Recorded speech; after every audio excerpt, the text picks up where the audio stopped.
The following is a true story of how I ended up in the hospital just a couple of days before I was supposed to submit my dissertation. It resulted in me failing an exam for a module and it dropped my grade. I hadn't done any internships during my time at university. I was in a very dire situation. As my final exams were just around the corner, I felt this storm of self-doubt brewing within me. You know that feeling, right? I'd chosen a less traveled path for my final project, a decision that would heavily influence my bachelor's degree.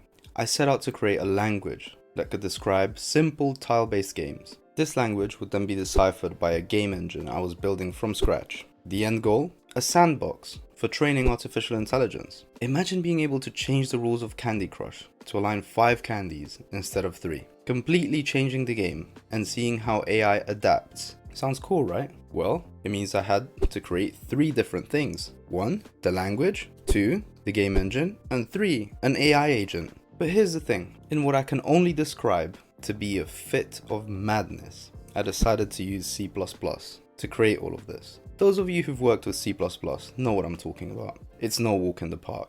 And like many of you might have experienced, I started falling behind in my other final year modules. The risk of a low grade was staring me in the face, and the pressure was immense. I was juggling so many tasks, applying for jobs, preparing for exams, and building my final project, all while watching my bank account dwindle. I'm sure some of you know exactly what I mean. Then, out of nowhere, I fell seriously ill. My temperature soared and my heart rate skyrocketed, and I felt like I was gonna pass out. I even alarmed the seasoned nurses at the hospital. After a couple of suspenseful days, I improved, but the mystery of my condition, especially its link to my heart, kinda cast a shadow over my recovery. In the UK, we grade degrees in 3 tiers. A first, a 2-1, and a 2-2.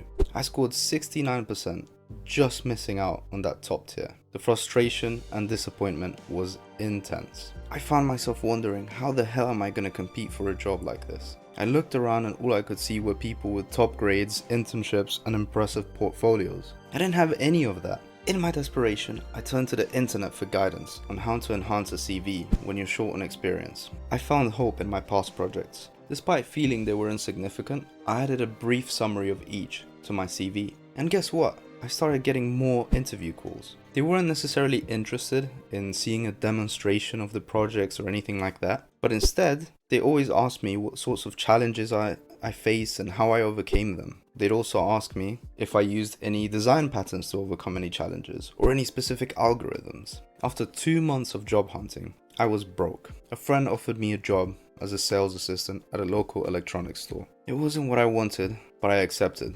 knowing it would keep me afloat while I continued to look. Honestly, I was really scared. Am I really gonna end up back in retail after studying computer science for 3 whole years at university? What are my friends gonna say? What's my family gonna say? Then, out of the blue, a logistics company offered me a graduate Java software engineering position. I was overjoyed until I noticed something odd. The advertised job title was Graduate Java Software Engineer, but my contract read Consultant Level 1. I couldn't help but feel that the goal I'd reached wasn't quite what I'd imagined. Suffice it to say, that was a hint of what was to come. So why did I share this story with you? The answer is I just want you to learn from my mistakes. I want to give you some actionable things you can do to increase your odds. Let's break it down, starting with the bad things. Luck is preparation meets opportunity. And unfortunately, I just wasn't prepared enough. That's something you should consider. Always be prepared. I picked a really difficult final project, and I didn't think about how it could affect my other modules. I was ashamed of my previous projects, because at the level I was at, they looked really simple and unimpressive. Reading job descriptions made me feel like I didn't really know anything. At first, this prevented me from even wanting to apply to jobs, because I felt inadequate. If this is you, I would highly recommend you watch the video I've linked up here. There I talk about the essentials you need before you apply to a software engineering job. Now for the good things. I picked a very interesting project that gave me something to talk about with my interviewers. This is something that you should consider doing as well. But if you didn't do it already, then that's okay. You can always start a new project and try to tackle a difficult problem, like let's say concurrency or something like that. It'll really impress your interviewers. Another good thing was that I didn't give up, even when it seemed hopeless.